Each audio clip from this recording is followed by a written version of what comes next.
আসসালামু আলাইকুম। Good morning ladies and gentleman. আমি এর আগেও বলেছি এবং সবাই বলেছেন আপনাদেরকে যে ভারত থেকে আসা, ভারতের গভর্নমেন্ট থেকে আসা বা গদি মিডিয়া থেকে আসা কোনো ফিনান্সিয়াল স্ট্যাটিস্টিক্স কখনো বিশ্বাস করবেন না। কারণ তারা যা তথ্য দেয় প্রতিটা তথ্যই ম্যানিপুলেটেড। ভারত হচ্ছে একমাত্র রাষ্ট্র যে in the name of democracy, অর্থাৎ তারা নিজেকে বলে যে the biggest democracy on this planet, but the most undemocratic কাজ তারা প্রতিনিয়ত করে থাকে।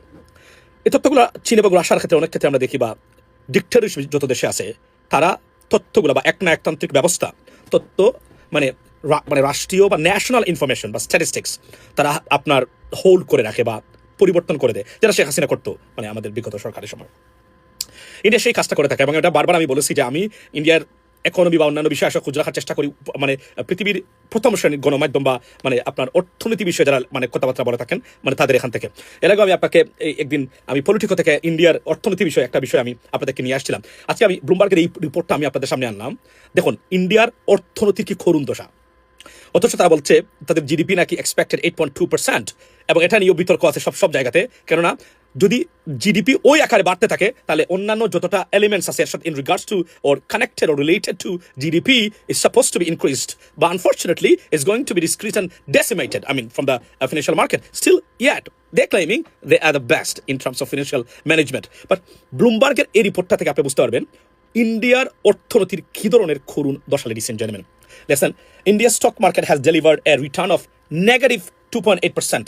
Stock market, জানেন তো কিছুদিন আগে Indonesian stock market overtaken, right?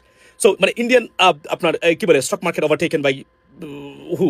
The Indonesian stock market. So পরিস্থিতিটা কতটা করুন এটা না, আরো একটা স্ট্যাটিস্টিক্স আপনাদেরকে দিতে চাই, দেখলে বা শুনলে আটকে উঠবেন যে পাকিস্তানকে নিয়ে তারা তুচ্ছ তাচ্ছিল্য করে হাসে, আপনার হাইনার মতো খিলখিলাই হাসে। সেই পাকিস্তানের স্টক মার্কেট তাদের চেয়েও গত বছরে রিটার্ন দিয়েছে 23%। পাকিস্তানের stock market, it is not according to me, it is according to world's best financial reporters এবং আপনার সংবাদপত্র, পার্টিকুলারলি ব্লুমবার্গ। আপনাকে আমি বলি গত বছর কয়েকটা দেশের তুলনা করি তাদের স্টক মার্কেট কিভাবে রিটার্ন দিয়েছে বা পজিটিভ আপনার রোল প্লে করেছে টু দেয়ার ইকোনমি। প্রথমেই বলি Pakistan positive 23% up, right? USA 18%, China 10%, Italy 25%, Israel 40%, এবং Japan 55%, Taiwan 90%। What about India? Negative, অর্থাৎ -2.8%। That is the situation of India.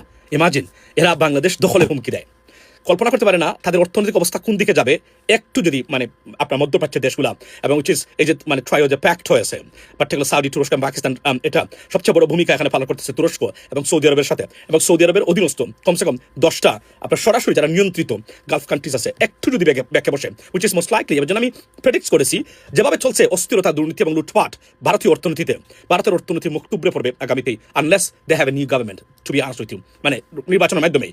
কেননা নরেন্দ্র মোদী সবকিছু একদম তছনছ করে দিয়েছেন ভারতের অর্থনীতি সবকিছু, এর ভিতরে তো ওনার বিষয় এবং অনেকগুলো বিষয় আছে। So this is the situation of India. Yet তারা হম্বিতম্বার কোনো গতি নেই, এবং মার্কিন যুক্তরাষ্ট্র এই যে রাশিয়ার স্যাংশন থেকে শুরু করে প্রতিটা ক্ষেত্রে যেভাবে ইন্ডিয়াকে ধরেছে, ইন্ডিয়া এখান থেকে উত্তরণের পথ it is gonna be very very difficult and hard unless সবাই, কেননা এবং তাদের প্রতিটা নেইবারিং বা পার্শ্ববর্তী বা প্রতিবেশী রাষ্ট্রের সাথে সম্পর্ক এতটাই খারাপ, এটা কল্পনার বাহিরে।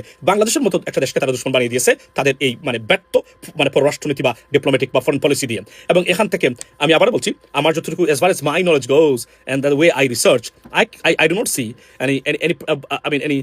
any good outcome in Indian financial sector in near future, ladies and gentlemen. This is the situation of India. এবং আবার বলি, আমার বক্তব্য নয়, this is the report of Bloomberg. Have a blessed day. See you next time. Assalamu alaikum.